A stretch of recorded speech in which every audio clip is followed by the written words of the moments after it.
T minus 30 seconds.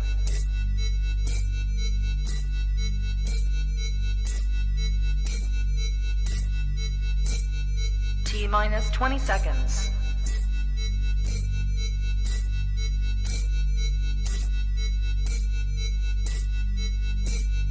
10, 9, 8, 7, 6, 5, 4, 3, 2, 1, 0.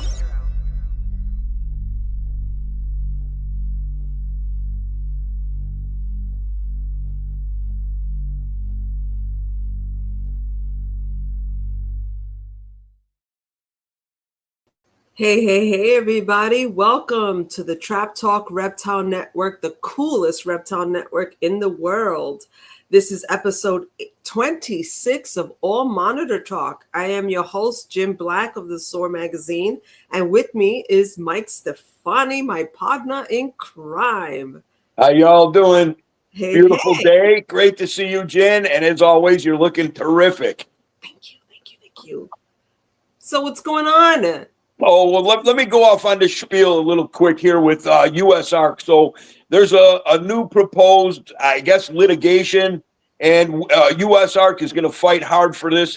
This is about blue tree monitors being an endangered species. I have not read this yet, so I'm aware of it. I'm not fully, I haven't read the whole thing, but I just want to put out there that USARK fights for our rights to keep these animals and that we love and nurture.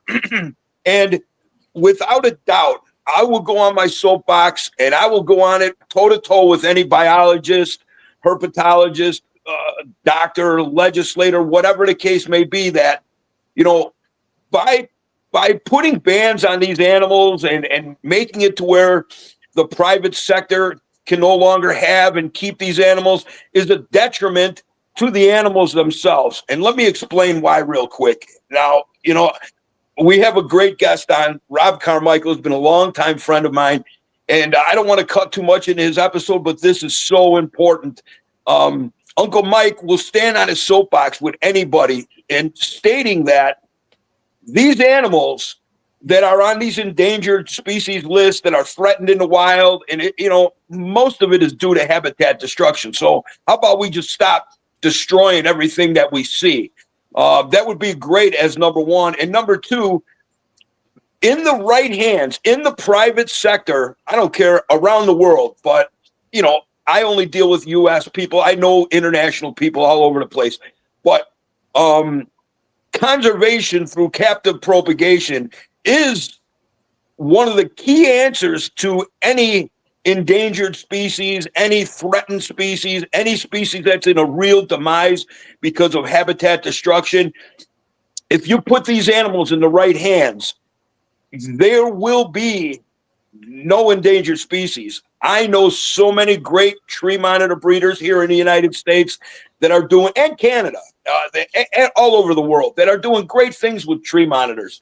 So rather than putting a ban on them or whatever they're proposing here, how about we get them in the right hands and we produce many eggs, many babies. So I think a big answer to this whole thing is you got to put these animals in the right hands of the right people. We will produce them. We will be able to offer, so they're not being stolen from the wild, and we could offer them as captive-born animals and just leave all the wild animals be. In the same breath, you also have to stop ruining their habitat. You have to stop cutting trees down and making, urban sprawl is so horrible, man. Like, we don't have enough. We have so much that we actually, we'll go through urban sprawl. Florida's a huge thing of it. And then when you go back to these towns and neighborhoods many years later, they're decrepit, they're falling apart. The people don't want to live there. Why? Just work with what we have. We don't need more new houses. And if you do, just put them where there's already, leave natural habitat be. We can't take it all. And we as humans, as a species, we're the worst thing for this for this realm we live in. So captive propagation is the answer to conservation. So join USR today at any level. Be a member. Donate your time. Donate animals for the good cause. I'm done.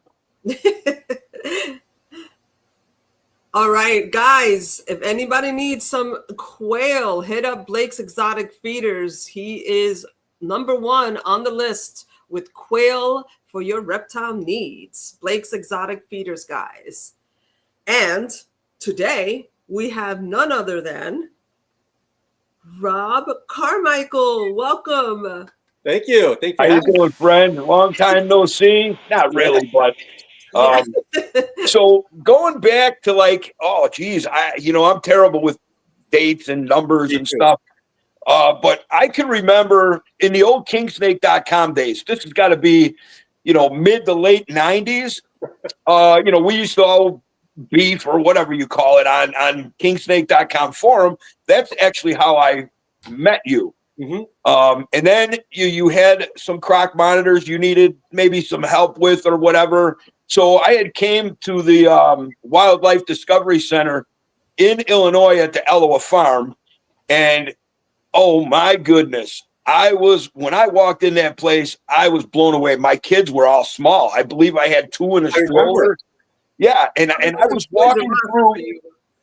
walking through your Venomous collection, which I believe was the largest in the world at one point. It was big. Yeah, it was big. It was up there. and I'm pushing my kids in the stroller through there, and I'm like, I sure hope nothing got away. Probably about as close you'll ever get to a venomous snake in that place. There wasn't much in between you and the animal. Yeah, it were tight little corridors, but oh my gosh, what an impressive collection you put together, along with many other works that you do. You work with birds, you work with the raptors. You're educating people. I mean, the reason I wanted to have you on today was because you had gotten grug, which I'm going to let you explain the story. I don't want to take that from you. But when you just posted the longevity of that animal, like, to me as a breeder, it's great to breed animals and to produce and put them out there so there is a little less strain on the wild-caught animals. That's all fine and well. But the true testament of veranded husbandry, in my opinion, is when you have longevity of an animal. When an animal lives its natural life cycle through and through, from hatching all the way to, an old age death. So talk to us a little bit about grug and where he came from and stuff. Yeah, well, it seems so long when we first, got the phone call. It's from the late Ken Foose, actually, who was best friends with Nicolas Cage. And he was involved with this number of film projects at the time and was just getting really busy. And he was raising a water monitor whose original name was Michael. And Michael, which had no significance to us or anything like that. But I think he wanted to make sure that grug, a.k.a. Michael, went to a good home. You're breaking my heart, Rob. Yeah, so he reached out to us, and after a short conversation and talking back and forth, it seemed like a good fit. And within a few days, FedEx came with a box, and there was Michael, which we were told just go ahead and change the name. So we thought let's give it kind of a fun name, and we remembered that he did the voiceover for Grug in the Croons movie. So Grug it was, and so it just stuck. And word got out. We didn't really advertise it at that much at the time, but word got out, and all of a sudden I started getting calls from all over the world. And within a few days, I think about 6 tour buses came flying down our little tiny road. I could feel the road shaking, and at first I thought I screwed up. I thought I made quadruple booked some schools that I didn't have on my schedule. So I'm in a state of panic at the moment. I was there by myself that day. It's a day off, and so I'm going out there expecting the worst. And then all of a sudden, all these doors come flying open. I've never seen so many 40-plus-year-old women come storming out of these buses. This is the Nicolas Cage national fan club or something. Wow. Barreling down. I thought I was gonna die. It's like being stampeded by water buffalo. I mean, it's like, and so so I wasn't sure if I was gonna start running away or just take, So I just just met them out there, and they said they were there to take pictures of Grug, and I was like, well, we're closed today. No one called or anything like that. And he just got here, so we're giving him lots of peace and quiet. And oh boy, they were not happy. But I said, look, I always do what's best for the animal.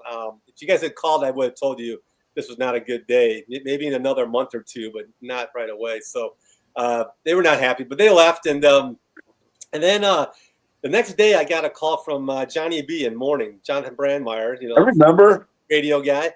And he heard about it. And he's like, Rob, what would you think about bringing this lizard onto the radio show? I was like, yeah, we can do that. Can you give me like a month to just let him settle in? He's like, oh, yeah. No problem. And so month goes by, we talk. He's like, bring Grug down to the set. So I go down there. Well, I didn't realize that we were going to take Grug for a walk down Michigan Avenue and see if people wanted to feed him like their egg sandwich or something. And everything inside was like, God, this is such a horrible way to project these animals. But at the same time, I'm like, you know what? Life's short. Just have fun with it. It's, any PR is going to be good PR. So we went down, and I think he asked a Chicago police officer if he could borrow a sausage off his egg and cheese, sandwich. And I was like, poor Grug's going to need an enema when this thing's all over. So, but Grug ate good that day. We got a lot of laughs out of it. And he just led a really exciting life after that. We've done so many programs, so many radio shows, TV shows, but mostly for Grug, if you were to interview Grug, he would just say he's just a regular dude who just has a really good family that takes care of him. I mean, that's, I think for the longevity part of it, it's not rocket science. I mean, monitors need a few key things. They need heat, lots of it. They also need to live in a stress-free environment as possible, and clean water, good diet. I mean, it's like any animal, really. There's nothing. Yeah. There's no rocket science behind it, but it's just really. Also, we spend a lot of time on the enrichment factor because these monitors, all monitors, I don't care how big or small they are. These are intelligent animals, and I know we have to be careful in how we say the word intelligence, but these are intelligent. They are problem-solving, thinking animals that can recognize faces, voices, smells. They're in a whole different level than other herps, I think. And absolutely. And so I think making sure that he had lots of enrichment in his life was really important. So we got him outside. I was blessed to have such a great college interns, volunteers, and staff along the years that all showered him with lots of love and attention. And I'm sure a lot of my staff are out there doing their own thing now, whether they're breeders in the herpetocultural business or in the research area or whatever. They all have their own special stories to tell about them and Grug. I usually see them with their selfies on Facebook. And I think I laughed once when one of them probably shouldn't have done it after he left, but he took a selfie with Grug holding a bottle of vodka. And so I was like, I can laugh about it now that I'm retired, but man, you would have gotten yourself in so much trouble if I'd seen that.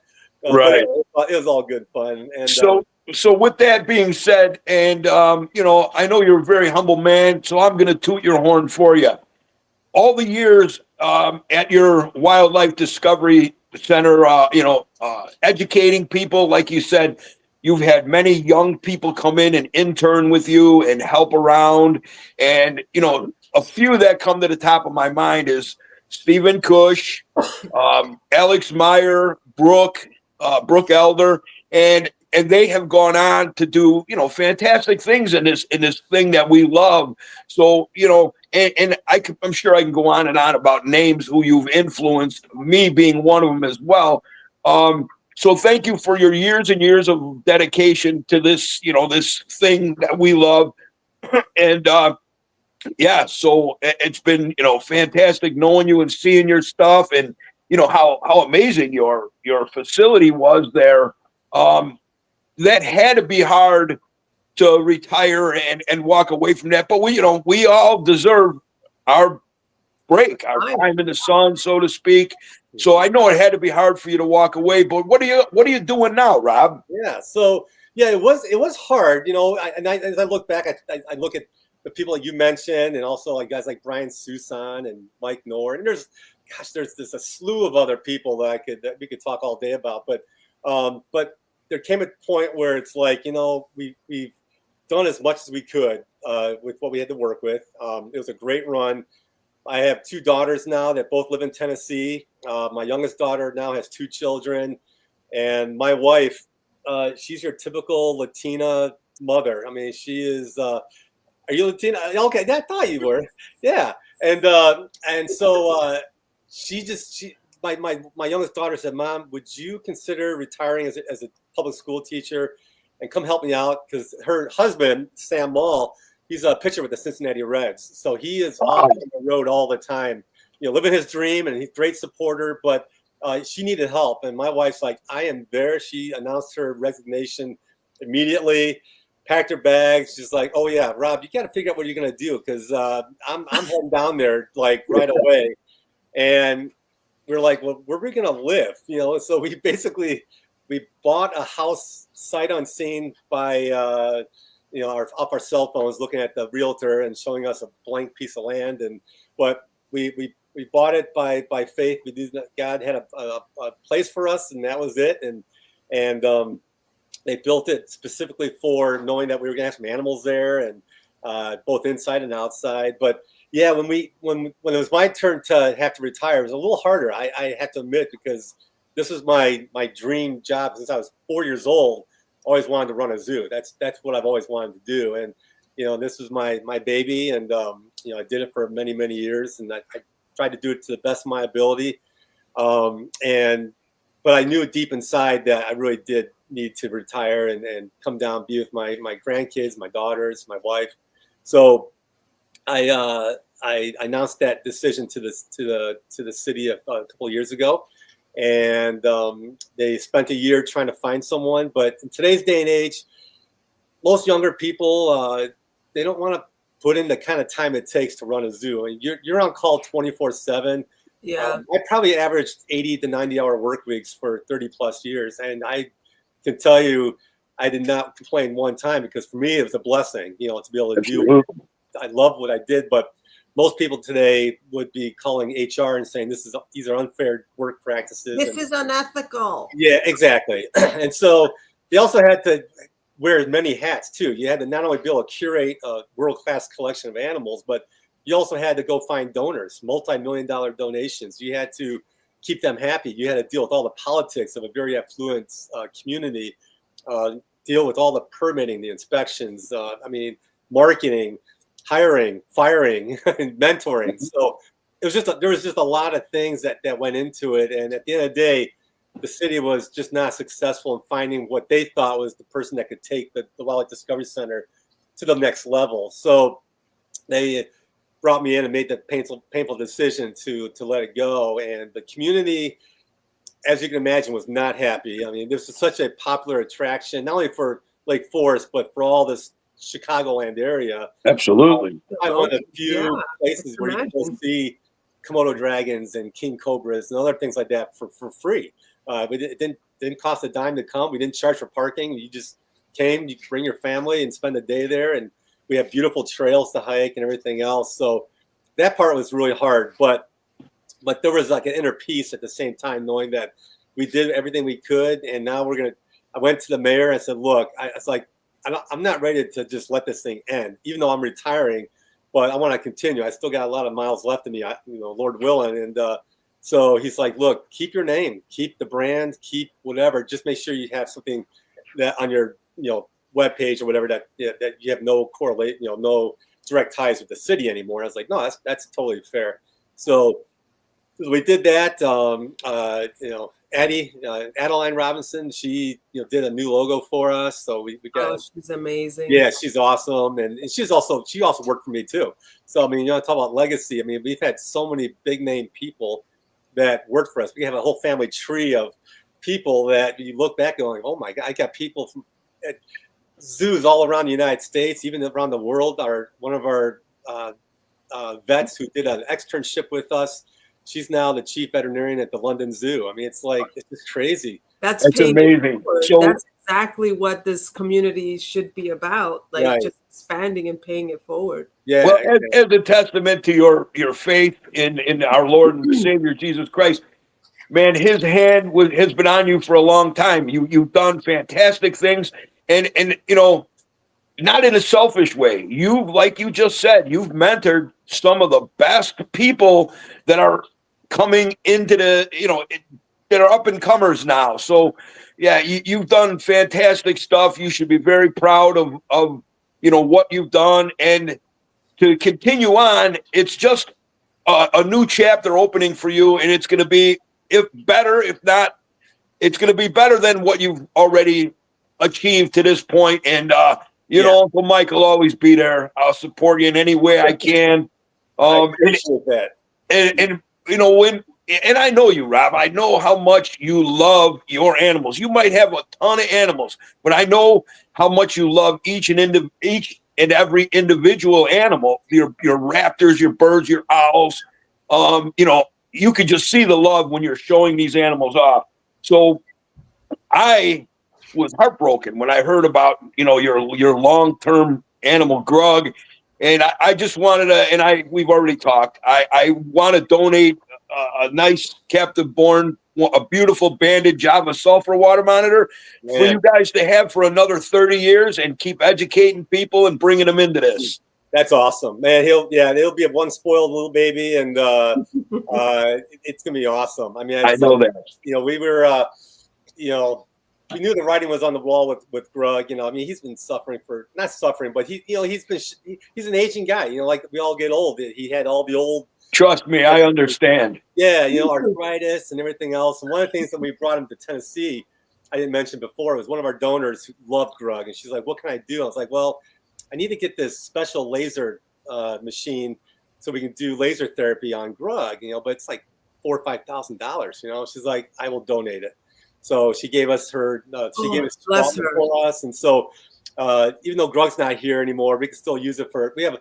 I brought a bunch of the animals from the wildlife center that were aging animals, so they all need special care, but they're all doing great. I mean, even got my ball python I've had for like 50 years with me. Wow. Going strong. I mean, like people unfortunately in today's society treat animals like disposable pets or monetary, dollar signs without really thinking about long-term care.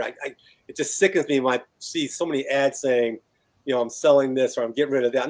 Not the selling part, because like you said, commercialization, conservation through commercialization is one of the most effective tools to save species, without a doubt. And so I guess for me, it's what was instilled from my parents, who taught me about responsibility. You want something, you got to earn it, and then you take care of it for its entire life. My twin brother does this. He's also a herpetologist. He is a doctor, by the way, and so he's a herpetologist out in the Carolinas, and teaches biology. And my sister lives in Chicago still with her husband, and she had to be the brunt of many of our home escapes as kids with so she probably put up with her fair share of like screaming my name a few times with a gecko running up her wall or something. But it's all, we can all laugh about it now. But it's just a different mentality that we have with our animals. I'm a breeder too, so believe me, I still breed, and I'll sell a few offspring. But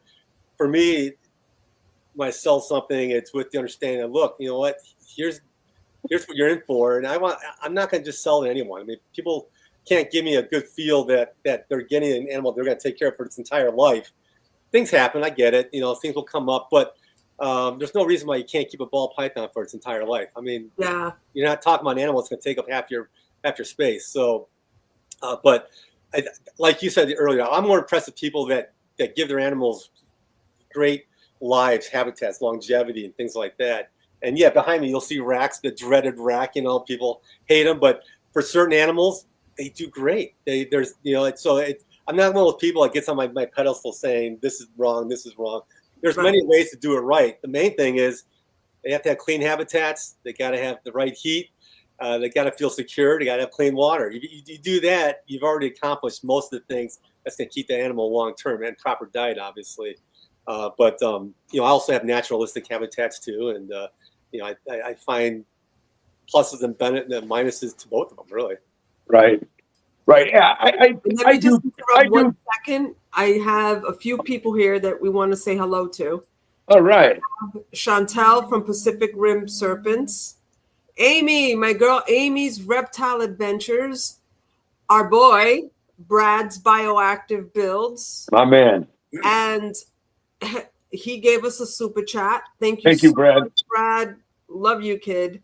And DFW Abortals has joined us. And that's what we have for now. I'm sorry for the interruption. I just wanted to give a shout out to our people.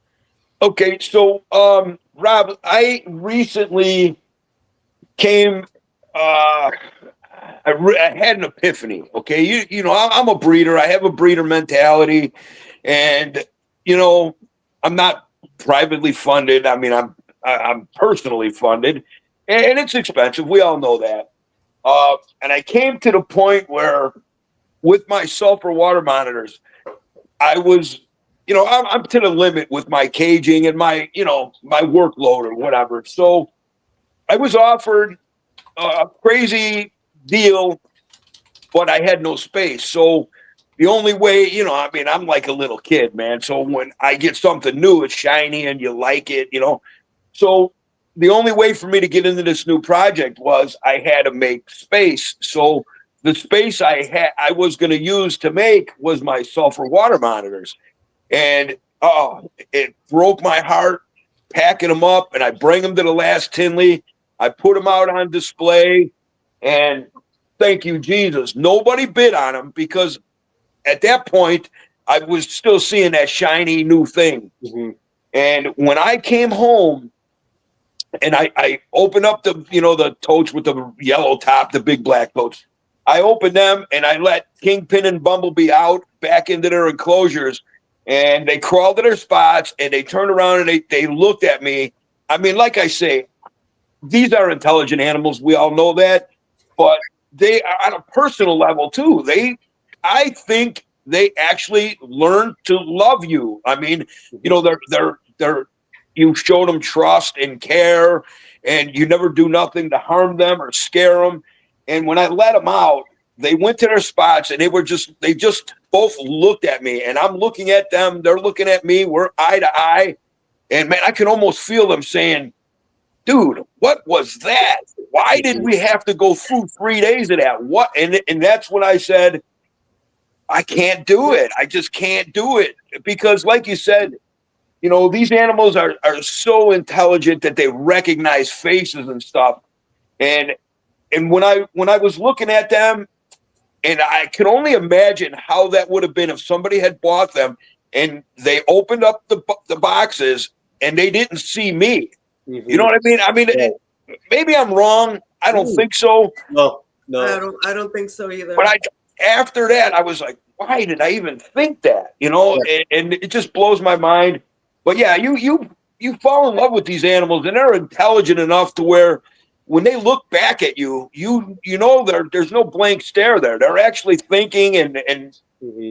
That's just my thing with it. So they kind of open my eyes to some things.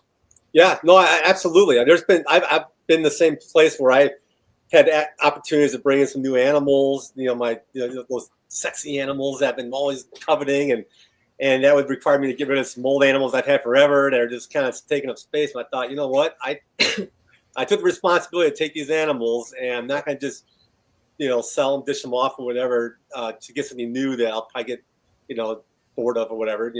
These are animals I brought for a reason, right? And, it's like it's my responsibility, and I'm glad I've kept what I've kept, and still have a little bit of space to expand. I mean, there's always room for a little bit of expansion, but like recently, one of my dream animals has been the black beaded lizard. There's only a handful in the United States. Nice pickup. Cool. Yeah, so I was able to get a small group of these black beadeds, the Heloderma alvarezi, and they've been great, but I certainly wouldn't get rid of animals just to make space for them. I just wouldn't. I couldn't do that with good conscience. So I've learned. Yeah.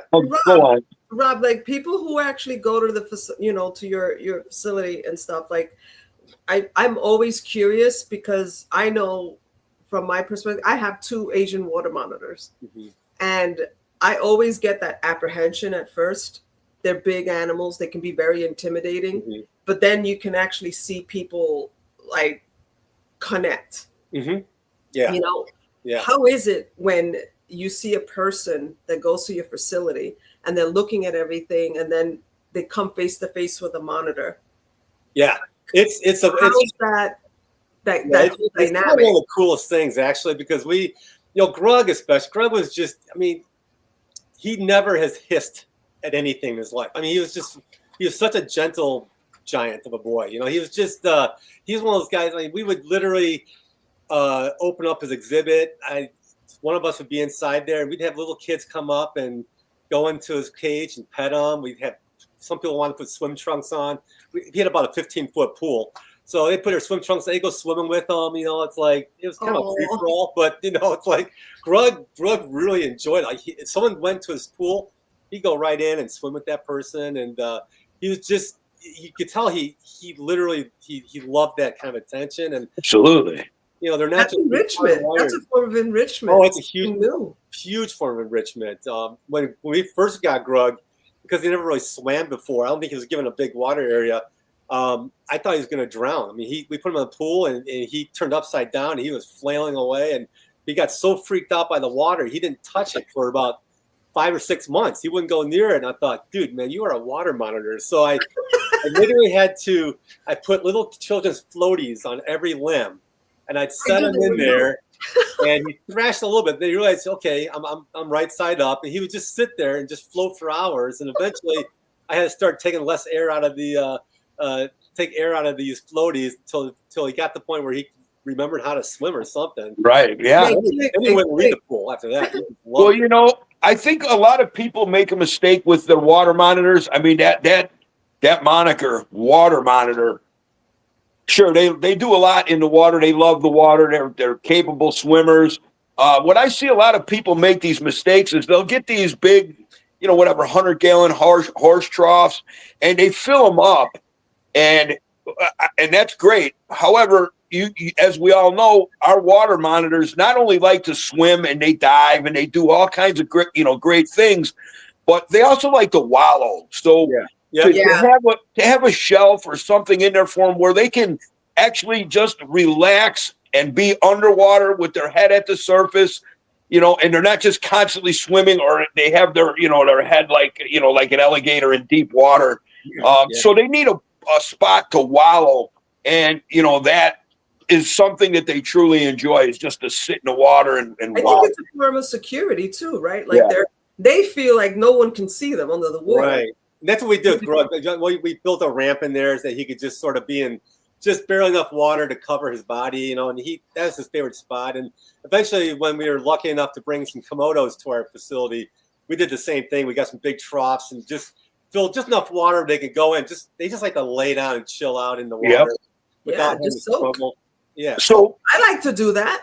Yeah. So Rob, under your care at the Wildlife Discovery Center, I can remember of one Komodo you had, but didn't you have two? We had two. I'm like, hang on one sec. I just realized that I didn't plug my power in my laptop. I'm gonna lose you guys. So that would have been so bad. That would have been horrible. We'd have been like, where did he go? What do we say? Let's see here. All right, I think we're good. Let me make sure here.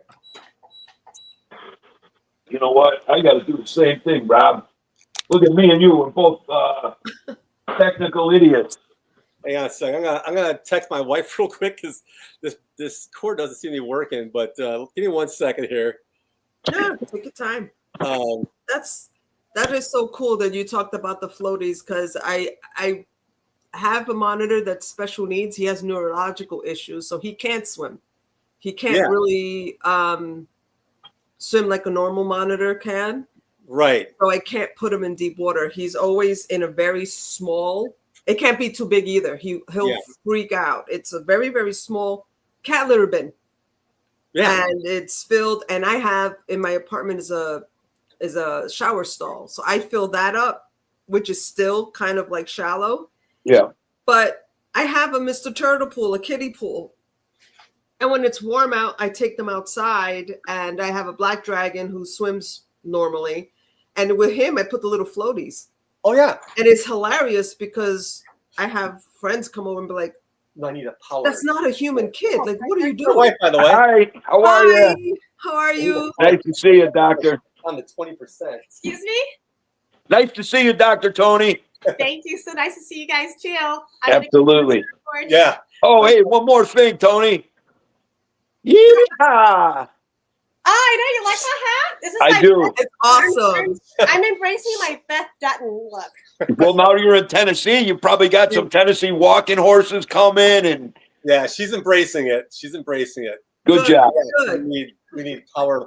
My wife's gonna run downstairs and get her power cord. I was like, we're getting down to critical levels here, buddy. Okay, so we were talking about Komodos. Yeah, so Komodos, you know, it's funny. So we've had two. I tried for about 10 years from AZA to try and get one to our facility, and was just having no luck at all. I mean, I don't know what was, you know, they're very hesitant to let their Komodos go outside of AZA for good reason. I get it. But we've done so much conservation work. We've done so much work with the AZA over the years with other projects. I'm very involved with the crocodile specialist group. So we've done a number of hand raising of youngins, young Orinoco crocodiles that were later released in Venezuela. So we made a good name for ourselves. And finally, Chris Baker at Memphis Zoo said, hey, look, we've got a female that could use a home right now. And she was taken out of the breeding program. She has some breeding issues. She has some other underlying health issues too, I think, that were discovered later, not to the fault of Memphis Zoo. It's just that the writing was on the wall that she was not going to live a real long Komodo life. And so, let's see, does it look like it's charging? Well, we're going to keep our fingers crossed. I wonder if it's the plug.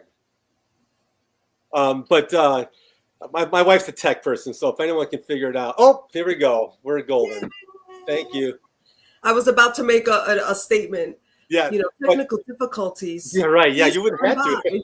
So I finally got a call from Chris Baker. He's like, look, we got this young female, and if you want to give it a try, you know, we'll send her to you. And so we brought, her name is Shrimp, and Shrimp was immediately hugely successful. One thing I learned when you're working in a city government, well, I shouldn't say this, but it's always easier just to do something and then get slapped in the wrist later, because had I gone to the city and said, look, I'm going to bring a Komodo dragon to the Wildlife Discovery Center, they would have said you're nuts. But I've already opened the door way back when I built up this monster-sized venomous snake collection. And I think before they could blink their eye, they're like, wait, what do we have there anyway? So, but Shrimp became just an instant, just a huge attraction. I got a chance to really learn about variant behavior. And I mean, ever since I was a kid, I dreamt of working with Komodos. And unfortunately, she had some real underlying health issues that until we did surgery, we didn't realize how bad off she really was. There was a lot of reproductive issues. And so she, unfortunately, had to be put down. We had her for a number of years, but we took her to the top veterinarians in the United States. I mean, we probably put $50,000 to $60,000 of vet care into her to keep her, you know, trying to figure out what was going on. But at the end, she passed peacefully in my laps and in my lap. Oh. And that was hard. It was really hard because she was another gentle giant. And her last few days, when I knew that writing was on the wall, I decided, you know what, you and I, we're just going to go for a walk around the gardens outside. No leash, no nothing. If you run away, I'm going to be in so much trouble. But she literally just followed me wherever I went. You know, we went for a few miles, and she just, you know, you could tell it was a struggle, but she loved it too. She would just plop down, enjoy the sun, and absolutely flicking, you know, tongue flicking the flowers and everything else. But her kidneys were already pretty much shut down at that point. So when she passed, we really wanted to. We had this beautiful habitat, so I was like, I really want to try and get another Komodo, but I knew that my chances were slim. But about 2 weeks later, they called and said, look, we know that this wasn't your fault, so we'd like to get you a healthier one. We got a young male that we would place with you for, you know, until it outgrows your facility, and then we'll send it to the Buffalo Zoo because they're going to need a male about 4, 5, 6 years down the line. So I said, perfect. So we got this male named Kali, and Kali was he was a little bit of a pistol at first. He was a big tough guy, and within a short period of time, we did a lot of target training. A lot of high level target training, and he calmed down right away to the point where I could just reach out and pet him on the head, and he was great. He was awesome, and he's now at the Buffalo Zoo. He's probably a big boy now. He's probably easily 9, 10 feet. I was going to ask, how big was he before he left? He was about 7 feet by the time we had to part with him, and by then he was he was a tank. 7 and 8 foot Komodo dragon male. That's a thick animal. I mean, he was thick. Beefy. They get very beefy. Yeah, we had a fun road trip from Chicago to Buffalo. So, but it was a great for me. It's one of those once in a lifetime experiences that very few people in the private sector get a chance to experience. And between that and working with like the king cobras and other things like that I only dreamt of as a kid, was pretty awesome. Pretty awesome. Yeah, I think it was the first time in the Bronx Zoo that I had seen a Komodo dragon. I think that's when the obsession started. I love all animals. Like, it doesn't matter what it is. Like, I always had a passion for the natural world.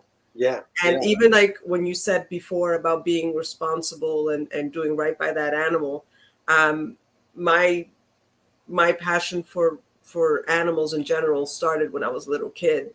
Mm-hmm. And my grandmother was the one who instilled in me. And I've told Mike this, and I think I've said it on the podcast before, where these animals didn't choose to be in our care. They didn't choose the life, that they were given.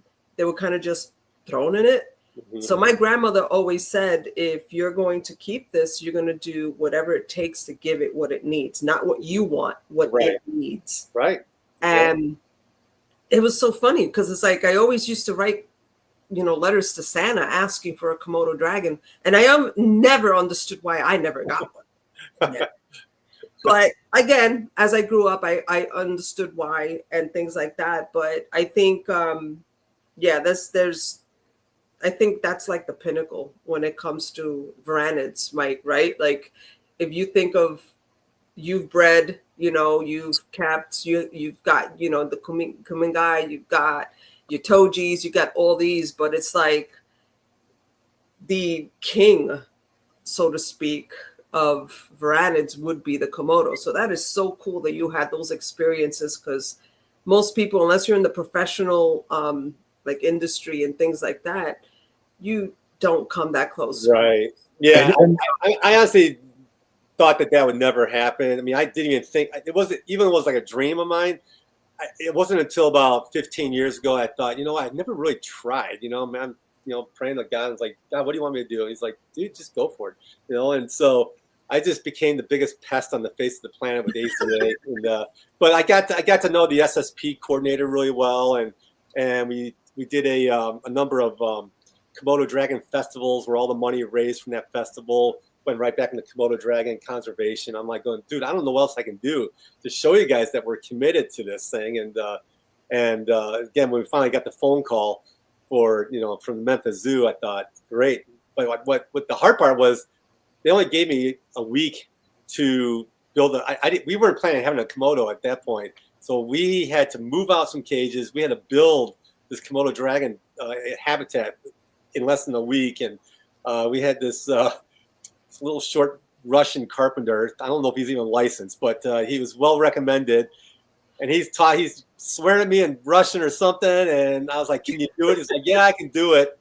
You don't give me much time. But he put together this exhibit was just beautiful and really did for what little time he had to work with, he killed it. And he got it done. Yeah. Unfortunately, I can relate with that because that's pretty much how I've been my whole life. It's like, okay, I want to get this animal. I'm going to build a habitat. And it's like, oh, I'm getting it. Like, yeah, I got a week. I got a month to get the habitat together. But you know what? It's really crazy because, like, me and my sons, we tend to work good under that pressure. I mean, I can't even explain it. It's just like, when you're up against a deadline like that, it's like it has to be done. So you put your head down and you do it. You do it, yeah. That's kind of how I operated that as sadly as a student. I was the ultimate procrastinator. So I've gone through most of my life probably putting things off to the last second. So my wife, it drives my wife crazy. Yeah, I know. Like when I'm building stuff, I mean, everybody, when I post pictures of a new enclosure or whatever, people are like, "Oh, that's so beautiful." Well, you got to remember one thing. I'm a cement finisher by trade.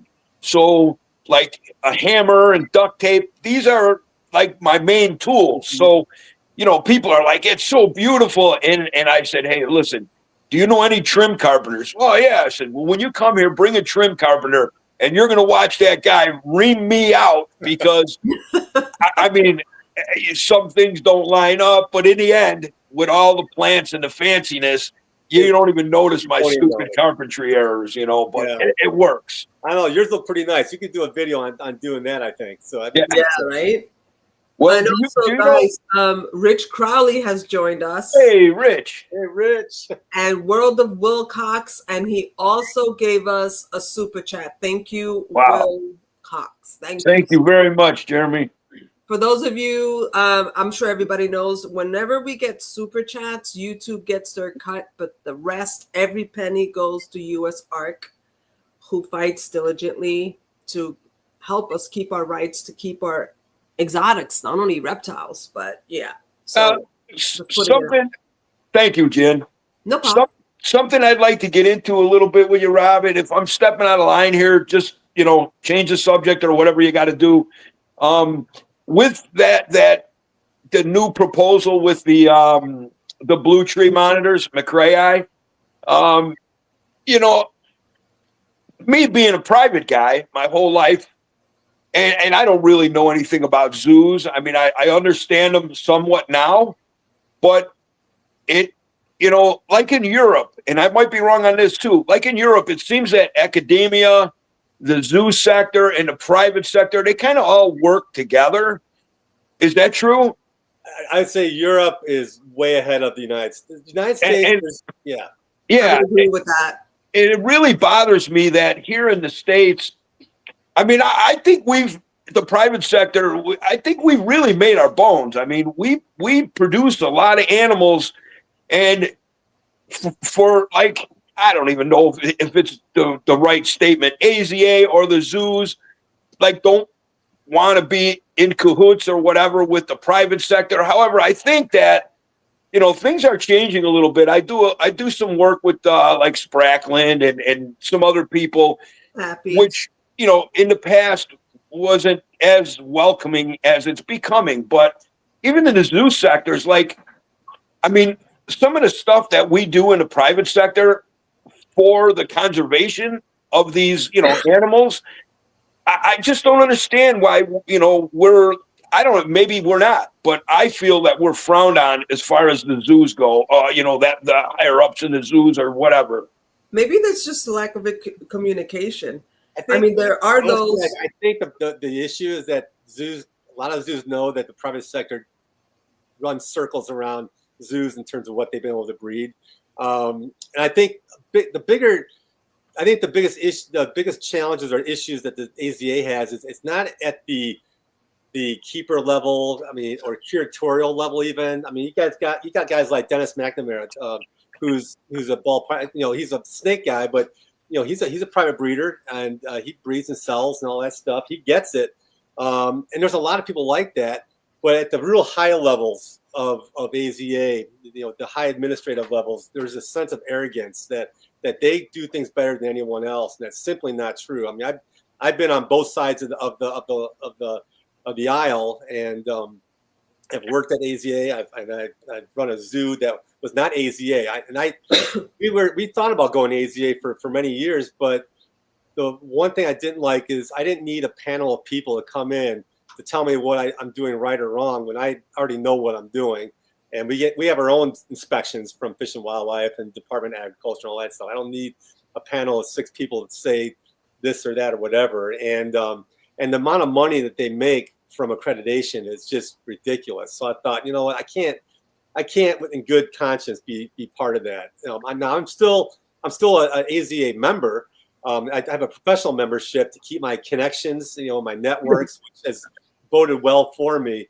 But I think if you talk to a lot of people in private, they would tell you the same thing, that the president of AZA and that upper echelon of people, there's just this arrogance, and they're also fueled by animal rights organizations too. And so there's just this weird dynamic that you don't see that with ZAA. ZAA is really more for small, medium-sized zoos, and they get it. They do a lot of work with the private sector, but I hope it changes. I do hope it changes.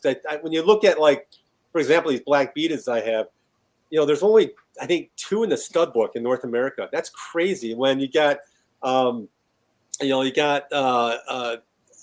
several people in the United States who have small collections of them, and it's like, why can't we coordinate these collections? Yeah. There's no reason. I'm trying to think if there's I thought I had the information handy, but I don't know if I do.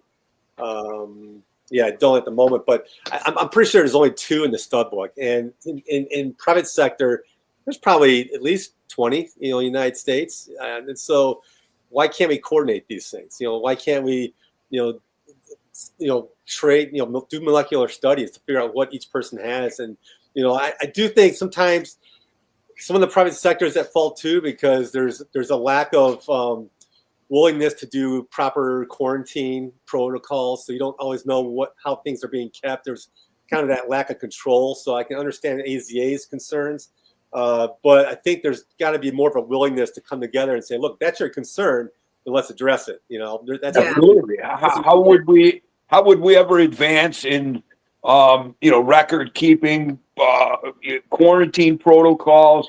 Which I guess when you get to a certain level in the private sector, what's most important is the well-being of your animals. So while we may not do quarantine protocols to how a zoo may do it, or science may do it, we do our best to quarantine everything properly, and because our end goal is to reproduce these animals. And again, I get it, not necessarily put them out into the public, because a lot of times a lot of these animals, they need to be vetted on where they're going, because like you said, they're the $15 Nile monitor that the guy picks up for his kid at the show, well, he don't give a crap if that thing dies in a week.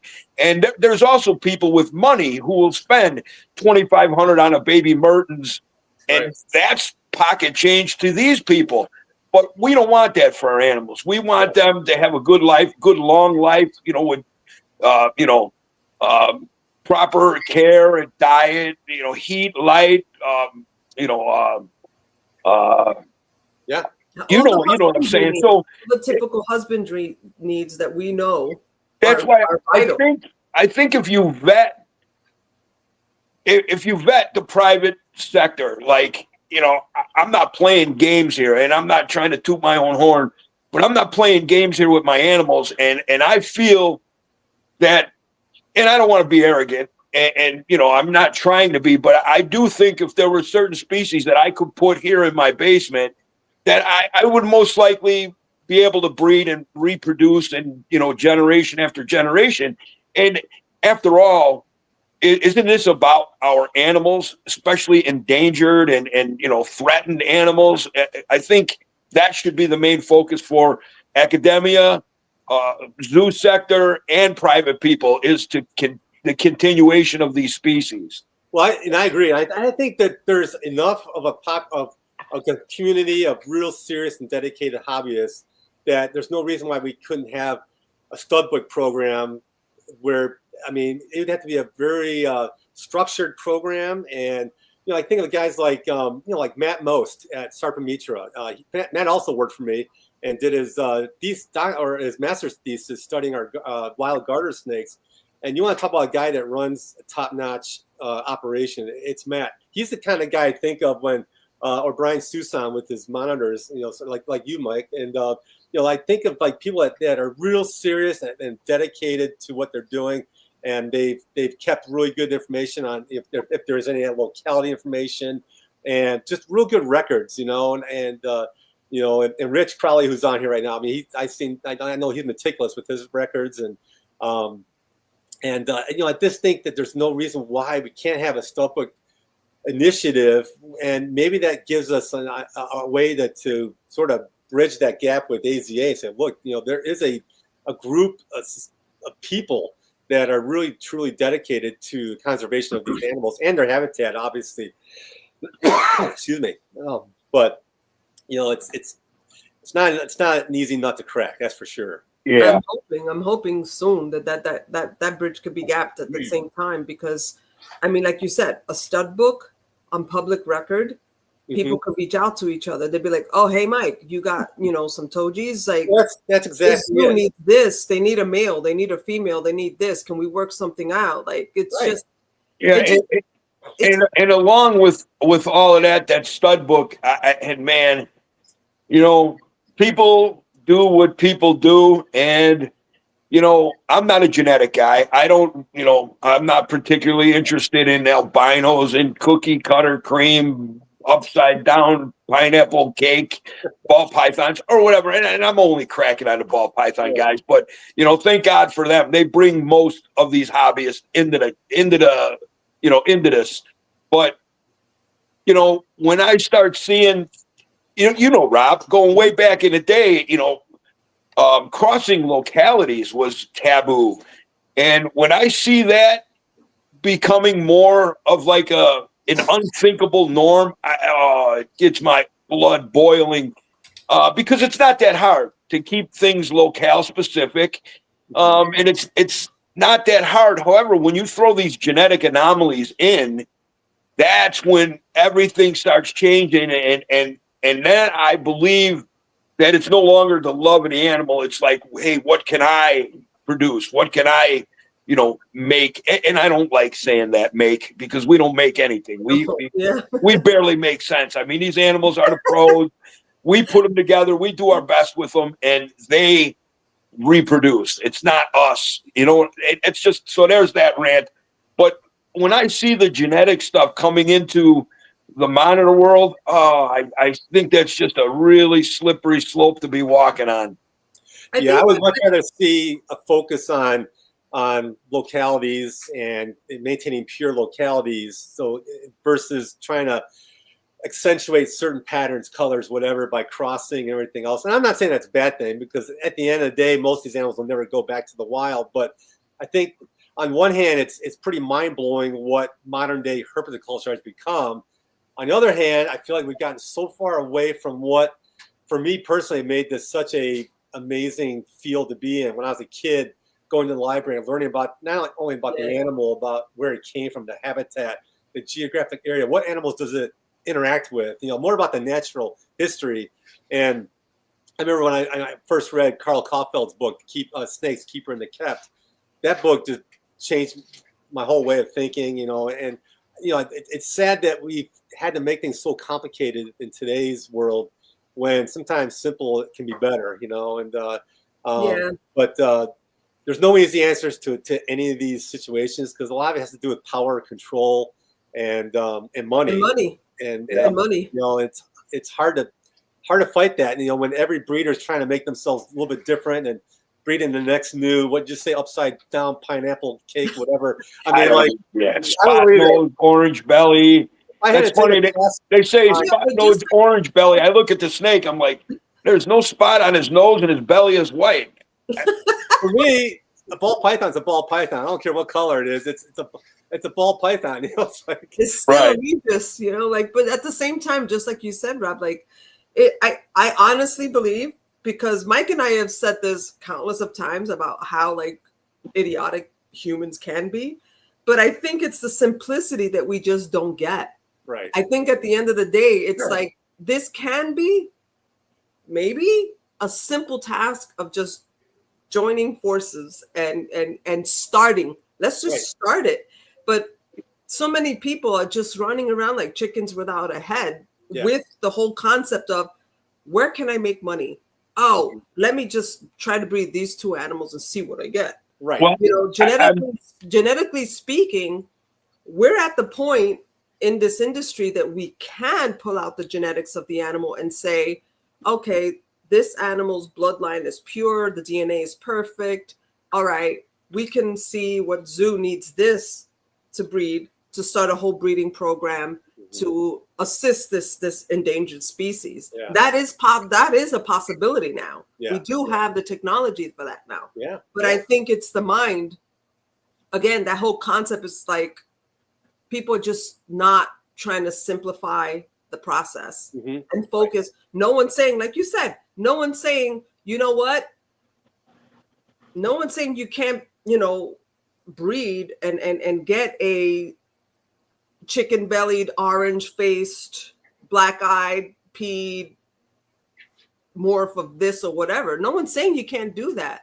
But at the same time, it's like, you know, everybody's got to contribute. Everybody's got to say, look, this is an issue. This is a problem.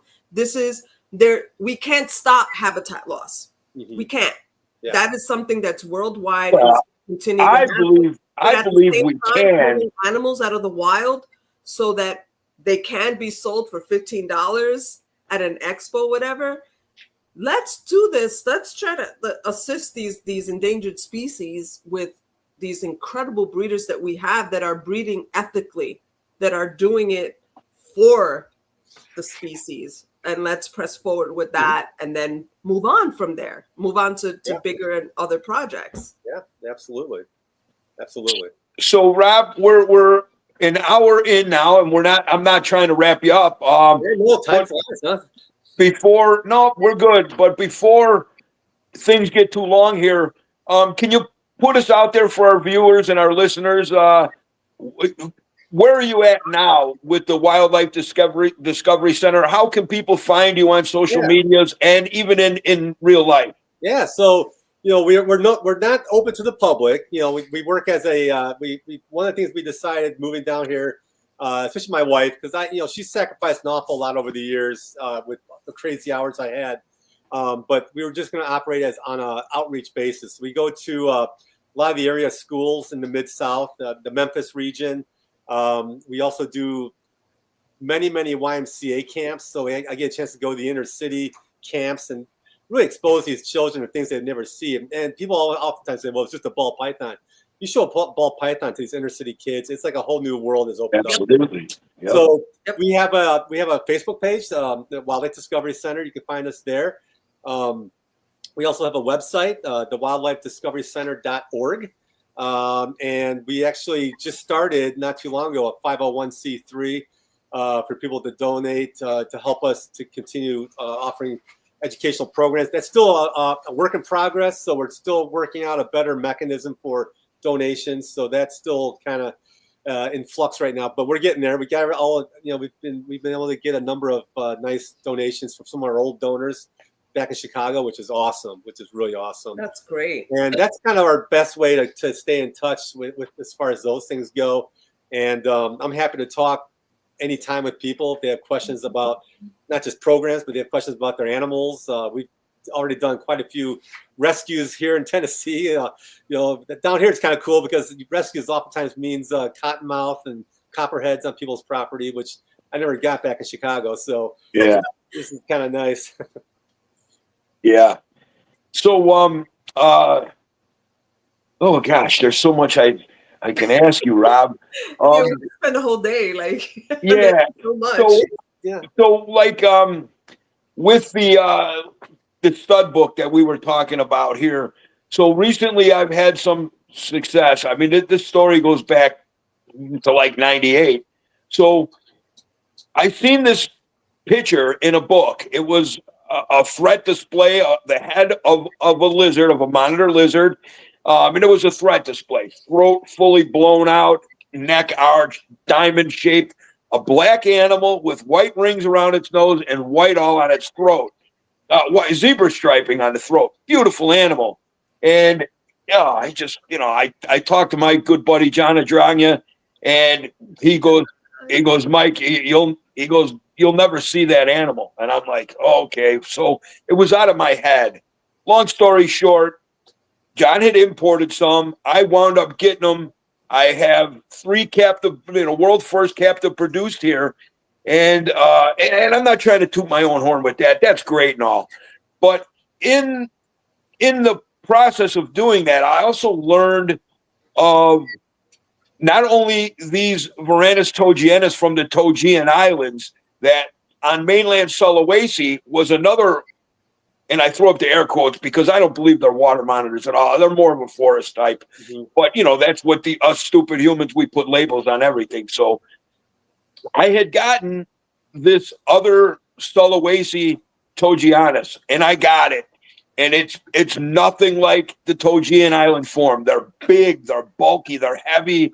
I mean, the male that I had here, I called him baby because he was a giant animal, but he was a baby and very Komodo-esque looking. And I had him, and I knew of only one other Sulawesi female in the country. And I tried my hardest to get these 2 animals together. And I knew when I got my male and I saw that female in another collection, I was like, that's a match made in heaven. I mean, they're both big lizards, it's hard to pair things up. When you got a male that's, 10 pounds and you find a female that's, as long as your forearm, that's a long way off of getting it done, getting breeding done. But this other female was quite large, not as big as the male. And me and this other guy, we could never come up with an agreement or whatever. So Nick Lillis, who's like, I can't talk enough good about Nick Lillis, up and coming breeder. He's seen baby at the last Tinley, and I had owed him a little bit of money for another thing that we did. And you know how it is when you see somebody and their eyeballs start going like you, like, he loves that animal. So I'm like, hey, you like that, Nick? And he goes, yeah, I love it, Uncle Mike. I'm like, hey, how about you take it with you and we call it a wash on what I owe you, which was definitely not worth what the animal was. But I was glad to know that it was going to Nicky Nick, who's a capable breeder. And the beauty of it is he only lives about an hour and a half from that other female. Nice. So I said, this is the best chance for the species. I mean, I don't care about the notoriety and this and that. I don't care. But that species needs to be bred in captivity. It's very rare. Both the Togi Island and the Sulawesi form are very rare. So Nicky Nick got it. I think it was like 3 or 4 months later, he wound up with the female at his facility. And he just sent me a picture, I don't know, 3 or 4 days ago. They were locked up in love. And I was like, yes, I was so happy. Good feeling. Yeah, and I'm happy for Nick. I'm happy for the other guy. And I'm most happy for the species. Yeah. Then in doing research with Robert Spracklin, he had wanted, shed samples of all varanids, specifically coming eye and some other things. So I sent him a bunch of stuff. I sent him shed samples of the Togi Islands and the Sulawesis, and he just got back to me, and he's really starting to think from studying, the scale structure of both the Togi Island form and the Sulawesi form, that they are, like I suspect the whole time, not the same species at all.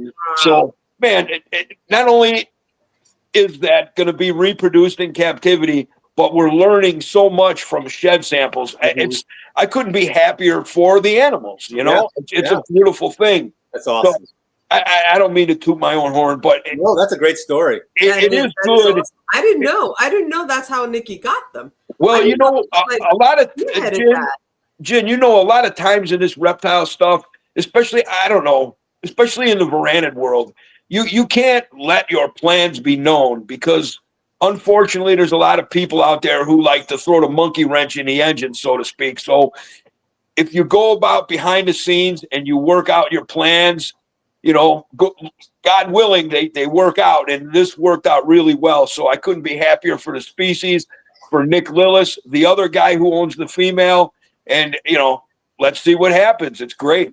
Yeah, this is cool. This is one of those things that like we always talk about, that whole community. if we can like stick together and like, you know, join forces, we can actually help like an animal like that. Like that's just so cool. Yep. So cool. Like I remember this story about those animals locking, but I didn't know, which makes it even more interesting. It's like, wow, it's almost like fate just I believe it was fate. Right direction and literally just. I believe it was fate because when I seen that other female, I mean, this male was huge. So I knew, I mean, number one, they're very rare. And when I seen that female of her size and laying infertile eggs, I said, man, these things have got to get together. And now they're together and they're locked up. So let's hope and pray we get some good eggs in the future for those. I forgot to ask Rob, like at the facility now, we know that it's like private and stuff. How many monitors do you guys have there? We don't have a big collection of monitors. We've got right now 2. So if I, when I resigned, when I knew I was leaving, at the time I didn't know that I was going to be bringing everything, or I was going to do the Wildlife Discovery Center. I thought I was just going to retire and just get old and fat and drink beer all the time. But and so we did place quite a few of our animals. But then my wife and I started thinking, like, look, let's make this happen. We prayed about it, and so we got a little rescue Savannah monitor and another one from the Denver Zoo. But I love monitors, man. So I definitely, kids are just. I know as a kid growing up, I was fascinated by them because I was obsessed with dinosaurs, and they're about the best you can get. Absolutely. So we have a lot of other lizards and snakes, and we got a little crocodilian that we use for programs, and so we're starting to grow. I still have my collection of blood pythons that I breed. Nice. And I've got Rich's. Rich actually. So when I retired, we had a retirement party, and all my friends knew that I was going to Tennessee. So what I get for retirement presents? Whiskey. I got like 3 years worth of whiskey, maybe 5 years. I got whiskey everywhere in the house. But Rich brought me a beautiful little blood python from his collection that he gave. And this thing's just a knockout. So thank you, Rich. That's probably my best present by far. Yeah. That's so cool. And on that same question that Jen just asked, how are your numbers for venomous? So in Tennessee's pretty restrictive. You're not allowed to have any venomous snakes. There is a license I'm trying to pursue to see if I can keep some of the native ones, but there is a loophole, so I am allowed to keep heloderms. So I have Gila monsters and beaded lizards here. So that fulfills my need for something venomous. I wish I could have my king cobras and bushmasters and gaboon vipers, but that's probably a no-go right now. So, right. Maybe, who knows? Maybe they'll just give you the license and then you never know. You never know. Yep. Well, you never know. So with the heloderms, I've always been a big fan. Have you had the experiences of going into the collection and seeing one laying upside down and, just like scratching your head saying, yeah, I actually had a male for, I had him for about 38, 39 years. He finally passed away not too long ago. But the first time it scared the crap out of me was when I came in and he was in his water bowl, literally on his back. His mouth was open. I thought, oh my God, I just killed my Gila. Like, how did he drown in his water bowl? And stupidly, I just reached in and I startled him. He darn well nearly lashed onto my hand. Luckily, I snapped out quicker than he could bite me. But that's when I realized that, oh my God, this thing likes to sleep on his back. So yeah. I got another one of my beaters does the same thing. It sleeps kind of like halfway on its back all the time.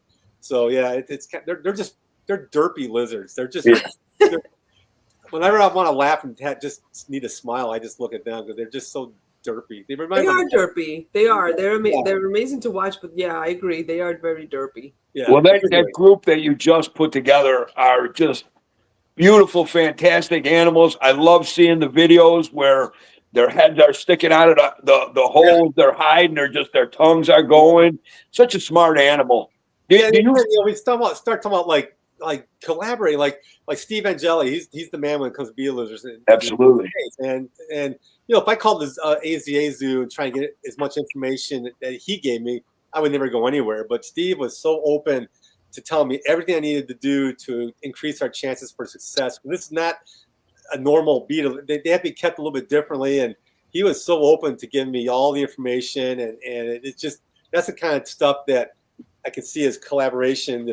When the AZA decides they want to, listen more, there's going to come a time they're going to have to, because the private sector really has done far better in captive breeding than yeah. I think Fox has breeds bearded. I know he has them. I don't know if he breeds them, right? Yeah, he has. He's got some sort of bearded lizards. Yeah, they're great. They're incredible. They're really incredible. Yeah. So we're at about 15 minutes back, which is fine. But with the with everything that you have going on there now, what is some future things? I know you're like appointment only, or you go out to do shows and whatnot. And we never know what the future holds. Is there anything you foresee in your future, Rob? Well, one of the things that my wife and I are getting more involved with is the state Environmental Education Association here. And so one of the things that we are going to be getting real involved with, we're spearheading a amphibian monitoring program in West Tennessee. So we'll be doing frog and toad calling in the springtime, trying to figure out, because Tennessee's got so many amphibians here, but some of them are endangered too. The other thing we're looking at is the northern flow of the American alligator. They're now making their way into Southwest Tennessee. So we are working with the state, the Tennessee Wildlife Resource Agency, in monitoring several of the river systems in our area. And it's kind of cool to know that we've got some alligators coming into our state. So we'll be doing that. And then from there, trying to figure out ways we can get like junior high school students involved with some of this monitoring, and just getting these kids connected back with nature. Because at the end of the day, for our animals, these animals are really tools to get people more interested in what can they do to improve the environment. And and it could be as simple as planting a butterfly garden in your yard, which we do that. We teach people how to do that, and what you can do to help the native birds, especially with the bird flu going on right now. It's horrible what's going on, but we're just trying to get people a little more connected with nature. As far as the collection goes, gosh, it's always hard to say, because I always like to leave my options open. If something comes along, a project that really piques my interest, then we'll go for it. But I think for me, it's trying to continue to collaborate and find ways that we can collaborate with AZA through perhaps this Heloderma alvarezi project, and maybe find new ways that we can kind of cross the aisles a little bit with other species too. I just feel like when I think of some of the top people in the private sector, I mean, there's no reason why we shouldn't be having discussions with AZA to see how we could be collaborators and resources for. Yeah, absolutely. I mean, they bring a lot to the table too, because they've got the funding, they've got the land, the facilities, they've got, and oftentimes they've got genetic laboratories set up. So there's no reason why we can't all take advantage of each other's strengths and figure out ways to work together a little bit more. And then for those that just simply want to breed and make money, there's that sector, and that's fine too. I don't have a problem with that. It saddens me a little bit when we get so far away from why people are into the hobby. It's just to see these things as monetary value versus actually bring an animal in to learn how to observe an animal. Well, I feel that the people who have a true passion for the animals stick with it. People who are coming in and they're thinking about dollar signs. I mean, man, if you've seen my electric bill and my feed bill, breeding varanids is a losing thing. Don't even get into it if you think you're going to make money. It's it's a labor of love. Yeah, absolutely. It has to be. I agree. It has to be. Now, Rob, I have another suggestion to say. In talking to you, I'm this I'm like a hammered duct tape guy, right? And I'm loud and boisterous or whatever. And you're so diplomatic and well versed and educated, man. I think you'd be a great liaison between, the zoo sector and the private sector, because, along with coming together. There's going to be trust issues and whatnot. Yeah. So we need a good diplomat, and I think, man, you'd be the perfect guy. I would accept as long as Rich Crowley says yes too. He's on that same He's level. on board. Well, you know what? I didn't mean no disrespect to Rich, but I agree with you. Yeah, you and him both are very calm and be perfect liaisons between everybody. Yeah, he had posted. He said we just need to educate people on the standards and encourage it industry wide, which I agree with. Yeah, that's literally right there. I think the standards is the key word, because when you think of AZA, if you want to be AZA accredited, there are certain standards you have to meet to be AZA accredited. Without those standards, you don't get accredited. And so I think having some kind of standard is going to be really key. And again, I don't think we have to make it doesn't have to be complicated, but there does need to be some industry standards that we shoot for. And again, we can't necessarily mandate it, but can certainly encourage it. And if people want to get involved in a Studbook program, it might be infused with the AZA program. That's going to have a whole different set of standards that are going to be, much maybe harder. I don't say harder to attain, but will require a lot more legwork to do things properly. And maybe we start with a few species, and then see, I think of some of the stuff you work with, Mike, the stuff that the zoos, if they were to breed, it would make national news that, wow, we just did this, and Mike's like, yeah, I've been breeding those things for decades. So I just think that there's definitely some possibilities. Right. And again, with that being said, I have no ill will towards the zoos or and I think that would be great to, I mean, it's no secret what I do here. I'm happy to share information and, my methods and techniques. I'm glad to share that with anybody. And I mean, I'm not trying to toot my own horn, but I think some zoos could really benefit from some of the things that I do. However, and I may be wrong with this, you and Rich would really know. I believe a lot of the zoos, their hands are tied with like boards of directors and things like that. They can't quite do like what I do. I could change a light bulb without asking permission or whatever. You know what I'm saying? Yeah. And I don't know if the AZA is actually like that, but I've heard. And I think the freedom the private sector has probably advances our success. We don't have to answer to anybody. We do what we do. And if you're serious about this stuff, you're not going to make a dumb mistake. You kind of be work things out in your head, because you don't want to lose your animals either. Right. So the one thing, there are some great people in AZA. That's the thing. Like, there are some of my closest friends and people I respect are in that AZA realm and are doing some, amazing things. But I think their hands are tied by the people that are, the above them. That makes it a lot more difficult to collaborate. But there's definitely that possibility. It's being done right now. We are living proof of that, and it's being done with other places and other private individuals. So it's just a matter of really trying to, like Rich was saying, create some standards and how that all gets coordinated. That's the logistical part is what it makes it a little more difficult. So that's the hard part.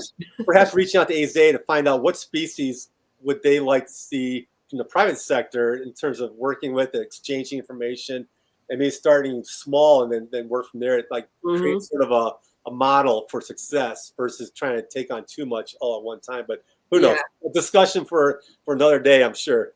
Yep. Yeah, we definitely have to have you back. Like Carmichael 2.0. Absolutely.